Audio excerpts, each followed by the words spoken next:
Hello students.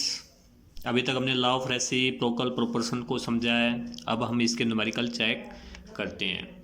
तो देखिए, सबसे पहला हमारा जो न्यूमेरिकल है, carbon dioxide contains 27.27% of carbon.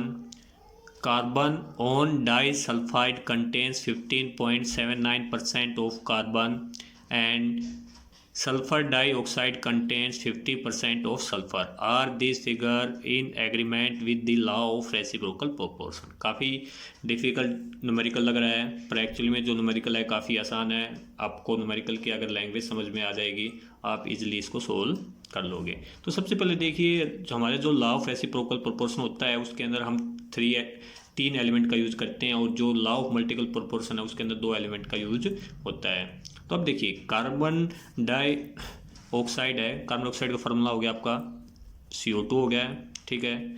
और disulphide contains, carbon on disulphide contain 15.79% of carbon and sulphur dioxide. देखिए, कार्बन डाइसल्फाइड CS2 हो गया एंड सल्फर डाइऑक्साइड हो गया आपका SO2 हो गया। तो यहाँ पर हम 3 एलिमेंट, कार्बन हो गया, ऑक्सीजन हो गया और सल्फर हो गया। कार्बन, ऑक्सीजन एंड सल्फर हो गए हैं। अब देखिए, हमारा जो लॉ ऑफ रेसिप्रोकल प्रोपोर्शन है उसके अकॉर्डिंग हम करेंगे।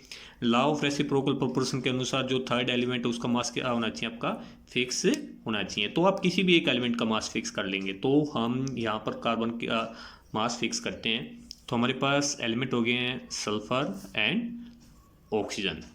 तो हमारे पास जो थर्ड एलिमेंट है वो हो गया हमारे पास कार्बन, ठीक है। तो सल्फर कार्बन के साथ रिएक्शन करके CS2 का फॉर्मेशन कर रहा है, एंड ऑक्सीजन कार्बन के साथ रिएक्शन करके CO2 का फॉर्मेशन कर रहा है, एंड सल्फर ऑक्सीजन के साथ रिएक्शन करके SO2 का फॉर्मेशन कर रहा है। सबसे पहले आपको ये डायग्राम बनाना आना चाहिए। अब देखिए, यहाँ पर अलग अलग परसेंटेज दे रखी है, उस परसेंटेज को देखते हैं। Carbon dioxide contains 27.27% of carbon. देखिए, कार्बन डाइऑक्साइड गैस हमारा ये वाला हो गया है। CO2 के अंदर 27.2% तो कार्बन है, तो यहाँ पर हम एक साइड लिख लेते हैं, 27.27% कार्बन हो गया। तो बाकी क्या होगा, बाकी आपका ऑक्सीजन होगा ना। अगर CO2 के अंदर 27.2% कार्बन है तो बाकी क्या होगा, ऑक्सीजन होगा, क्योंकि CO2 कार्बन एंड ऑक्सीजन से मिलकर बना हुआ है। तो अगर 100 में से हम 27.27 को सब्ट्रैक्ट करेंगे तो ये आपके पास निकल के आ जाएगा 72.73% हो गया है। सेम उसी प्रकार CS2 के अंदर देखिए, जो कार्बन है 15.79% दे रखा है। तो CS2 के अंदर इसको हम इस साइड लिख देंगे, कार्बन इस साइड दे रखा है 15.79%। तो बाकी क्या हो जाएगा, आपके पास सल्फर हो जाएगा। ये अगर 100 में से सब्ट्रैक्ट करेंगे तो ये आ जाएगा 84.21% हो जाएगा। सेम उसी प्रकार सल्फर डाइऑक्साइड SO2 के केस के अंदर जो हमारे पास दे रखा है 50% सल्फर दे रखा है, तो 50% सल्फर है, तो 50% सल्फर हो गया। बाकी क्या हो जाएगा, आपका ऑक्सीजन हो जाएगा, 50% आपका ऑक्सीजन हो जाएगा। अगर आप यहाँ तक सोल्व कर लेते हो तो आपका न्यूमेरिकल ये मान लीजिए सोल्व हो चुका है। अब देखिए, according to law of reciprocal proportion, जब 2 एलिमेंट आपस में अलग अलग थर्ड एलिमेंट के साथ कंबाइन करते हैं तो जो थर्ड एलिमेंट है उसका मास फिक्स होता है। तो हम यहाँ पर देख रहे हैं मास तो फिक्स है ही नहीं, तो हमें जो थर्ड एलिमेंट है उसका मास फिक्स करना होगा। तो आप किसी भी एलिमेंट का मास फिक्स कर सकते हो। तो हम देखिए, कार्बन का मास कर रहे हैं फिक्स। आप ऐसे लिखिए 15.79%, 100 में से तो ग्राम में बोल सकता हूँ इसको, 15.79 gram carbon combine with sulphur. देखिए, 15.79% कार्बन अगर सल्फर के साथ कंबाइन कर रहा है तो CS2 को फॉर्मेशन कर रहा है, तो कितने ऑक्सीजन का यूज कर रहा है, ये कितने सल्फर का यूज कर रहा है, तो ये कर रहा है 84.21 ग्राम हो गया। एक कार्बन कंबाइन करेगा सल्फर के साथ कितने के साथ, 84.21 अपॉन में 15.79, इसको आप सोल्व करोगे तो 5.33 ग्राम आ जाएगा। सेम उसी प्रकार CO2 के केस के अंदर देखते हैं। CO2 केस के अंदर 27.27 ग्राम जो कार्बन है वो कंबाइन कर रहा है, कंबाइन विद ऑक्सीजन 72.73 ग्राम, और एक कार्बन कितने के साथ कंबाइन करेगा, 72.73 अपॉन में 27.27, यह आ जाएगा 2.67 ग्राम।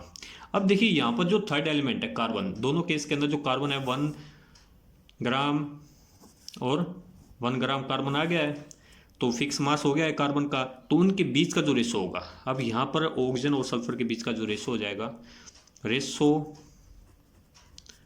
ऑफ मासेस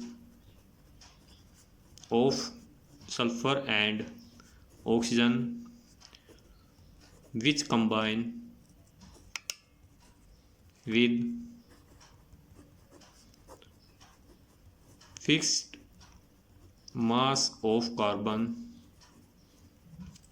तो उनके बीच का रेशो हो जाएगा 5.33 रेशो 2.67। अगर आप इसको सोल्व करोगे अप्रोक्सीमेटली 2:1 के आसपास आ जाएगा।